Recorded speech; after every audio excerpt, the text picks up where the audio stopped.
Hey guys, thank you so much for joining me in another video. So as you can tell based on the title, well, today we are talking about the style and the handbags of Alexa Chung. I have been following Alexa Chung since I was in my late teens, probably late 2000s, early 2010s, but I've just been looking at her style more and more recently. It's very interesting. People have been talking about the rise of Indie Sleaze. Maybe this is a thing, maybe it's just a silly trend, but I really wanted to look at this period era of like the late 2000s, early 2010s, because I think she's one of those fashion figures that define that era. Semi-related, I did a video on Mary-Kate and Ashley Olsen, this period, late 2000s, early 2010s style, but I thought we would take a look at one of the OG Indie Sleaze girls, and I think Indie Sleaze is one of these terms that, by the way, nobody ever used, but it is this term that is being used to describe this era of fashion, as well as the cultural side of this music scene. But the Indie Sleaze era, for those unfamiliar, was this music style that really emerged in the 2000s. In essence, it was kind of like this period where indie music and electronica sort of merged, that also coincided with the rise of online social media platforms, be it blogging, be it MySpace. There was an emphasis on this party-centered lifestyle. The fashion had elements of vintage, be it periods in the 80s, in the 90s, in the 70s, very messy with undertones of sexiness. And it was just this blend of what was going on at the time. A lot of people dressed this way, and a lot of people listened to this kind of music and adopted this style. There is no one way to do Indie Sleaze, but just to keep it relevant, let's take a look at the style of, I would say, one of the defining fashion girls of this era. There's so many ways to do Indie Sleaze. This is just one of the many ways. And one thing I will say when it comes to handbags, because this was for that party girl, going to clubs, going to shows, going to festivals, there's an importance of a handbag has to weather that sort of lifestyle. There's this element of like carefree, this attitude of being very protective of your bags, being too scared to use your bags, babying your bags. There wasn't that mentality. And I think in this age where handbags are too expensive, if there is this Indie Sleaze revival, the younger generation, if there will be sort of a backlash against wanting to have such high-end expensive bags. From what I'm seeing a lot of vintage bags. When I think about Balenciaga and Miu Miu, these brands that are kind of at the heart of these coolest bags that are capturing the moment. The bags look really slouchy and smushy, worn in. I saw an ad of one of the new Chloe bags and it just had this like really slouchy, smushy look. But the first bag that I want to talk about, I think is appropriate that I start with the Mulberry Alexa namesake bag. It's got the longer, generous strap. You can crossbody it if you like, but I think the way I see Alexa Chung often wearing it is just on the shoulder. It looks a little bit more Indie Sleaze of that era, unlike the Y2K bags that are under your armpit, right? There are those style bags, but I think these messenger satchel style bags are very much that. And look, she has this in this animal print version. Again, animal print, very popular of the time. I think this totally works. It's like a cute little outfit that she has with the little T-bar flats, the cute little shorts, and the top with like the frill at the bottom. I just think it's so cute. The next bag that I have to talk about, there's a lot of Mulberry, is the Mulberry Bayswater. Here we have her with other Indie Sleaze icon Taylor Momsen. Look at that hair, that extreme side part. Here we have the Mulberry Bayswater. It just kind of has this worn in look. She's got this Chanel jacket.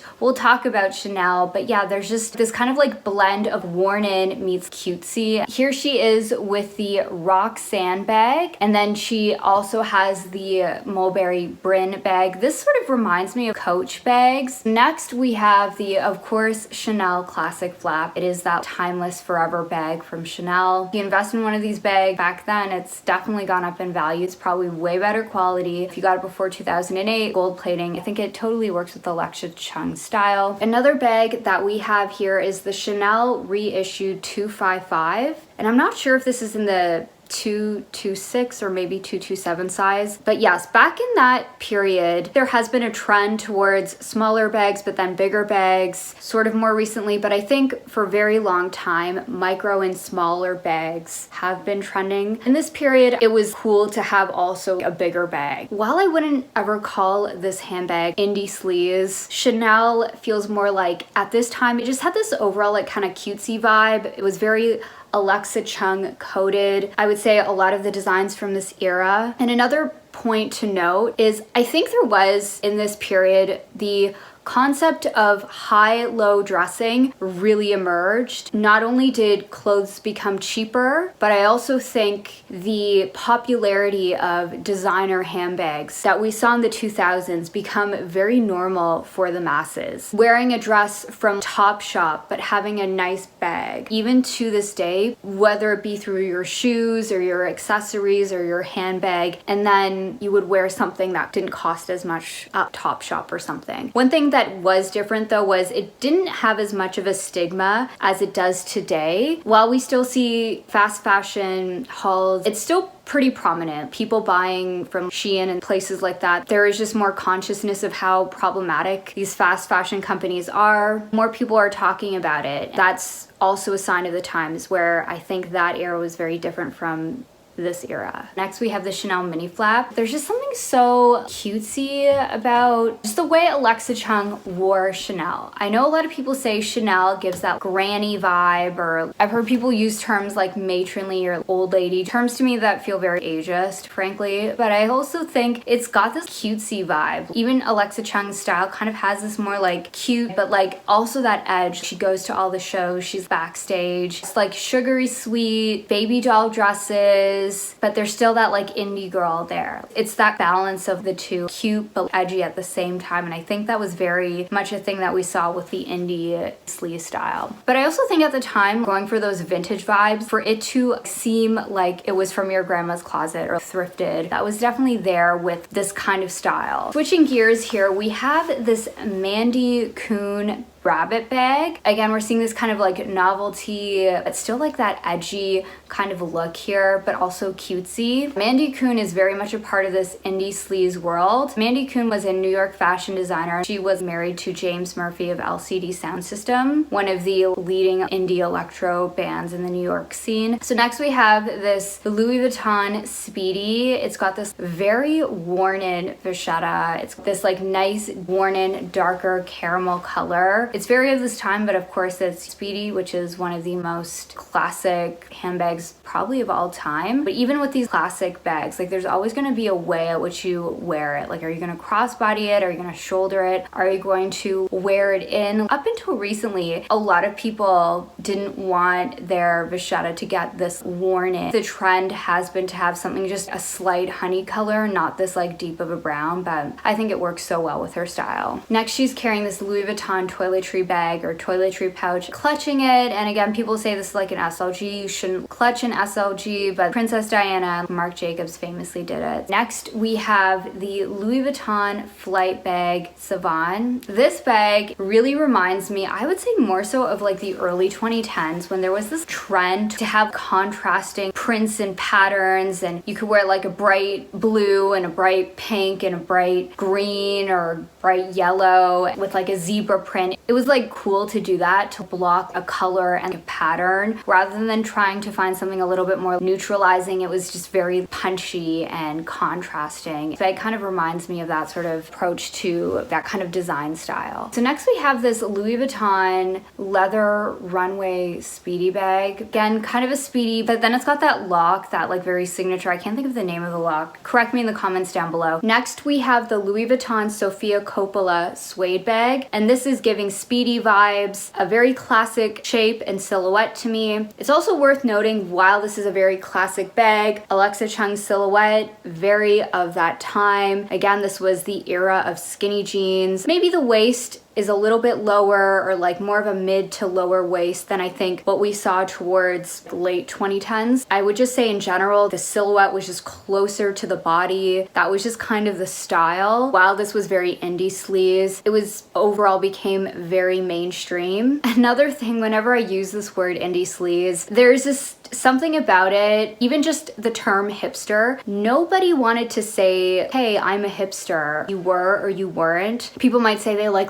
indie music or electro, or they might go to these clubs, or they might go to this coffee shop, things like that. As a millennial, there's something about the term that just feels a little bit off or just odd to me. We're kind of at this 20-year trend cycle now, but regardless, there have been articles about this, there have been documentaries about this, books on this era. To be fair, it was definitely an era. The term indie sleaze, when you think of the time, this name is kind of fitting. What's very interesting to me is how it's being professed as like this is the next thing. It's very different from back then. We just didn't have the technologies. It's very interesting to me how there are hashtags and even just the way TikTok is in general. You can participate in a fashion trend, a searchable core or style or whatever, and you get to be a part of it online. I also think there is a side of it because there are trending analytics. You see, even just as a content creator, you see what is trending and what people are talking about. I also think there's definitely a marketing element to it. Brands can promote products in a new way, so there is definitely that edge, and how it kind of relates to people's presence on social media. That did not happen. And again, it's so interesting to me that people are saying it's coming back, but I just think social media in general has, I would say, evolved way past indie sleaze. And I also just have to say there are definitely problematic aspects of this era that really should be left in the past. This era happened pre-Me Too. There have also been movements towards body positivity, greater calls for inclusivity. Gen Z is willing to call out certain problematic behaviors that were very present in this era. And to be fair, this existed outside of indie sleaze, but elements of this were definitely embraced. But despite this, TikTok has really been, and fashion magazines and publications have been professing the comeback of this, which I guess, yes, we're at this kind of 20-year point. Definitely feel like we are gonna see the comeback of skinny jeans. I definitely see handbags as looking like this again, but it's gonna be different and there's a different context. And then next we have the Valentino Rock Stud Dome bag. This was the period where I think the studs, the Valentino studs were very cool, but there's also something about this olive color. It just makes me think of those olive jackets that were really popular. It was like military green, army green,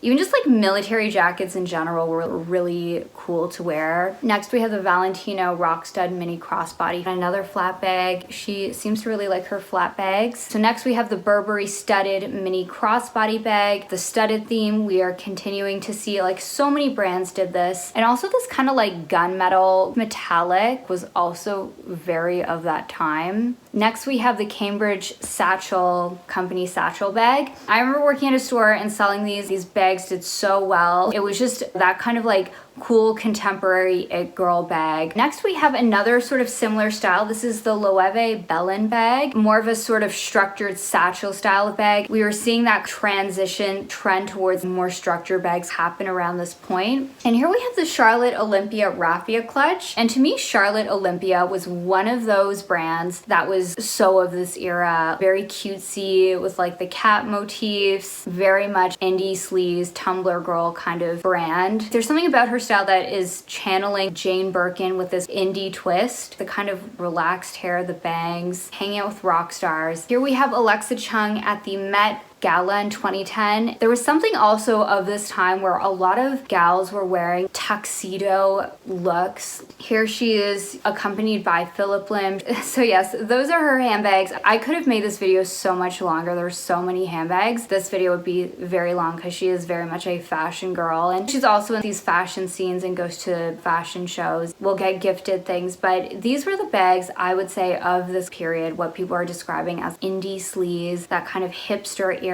But one thing I really want to emphasize with this video was, yes, we have Alexa Chung and she had this style. When you look at how Alexa Chung dressed, she dressed very differently than Mary-Kate and Ashley Olsen. Look at Sky Ferreira or Agnes Dine or Zoe Kravitz. Everyone kind of had their own spin, but it was more so kind of that attitude. Like you were a little bit messier, a little bit more rebellious, a little bit more playful. But I do think there was an importance on this attitude of things being lived in, being able to wear these things to shows, to events, to clubs, to parties. It was very much about the lifestyle. The aesthetic reflected the lifestyle, and I think that was a very important part of this. It allowed you to have your own spin, although there were very much like stylistic similarities. While Alexa Chung had the Mulberry Alexa, Mary-Kate and Ashley Olsen, they would have like the Proenza Schooler, those bags, right? You would see people put their own spin even if there were dominant silhouettes. but even to this day, she still does have this style. There has been an evolution, of course, but she still has kept that indie cutesy with like a rock and roll edge is still there. Again, it's a little bit more contemporary and a little bit more made for today. She's definitely still has that. Yeah, anyways, guys, that is my video. Thank you so much for joining me in another one, and I hope to see you in the next one. Bye.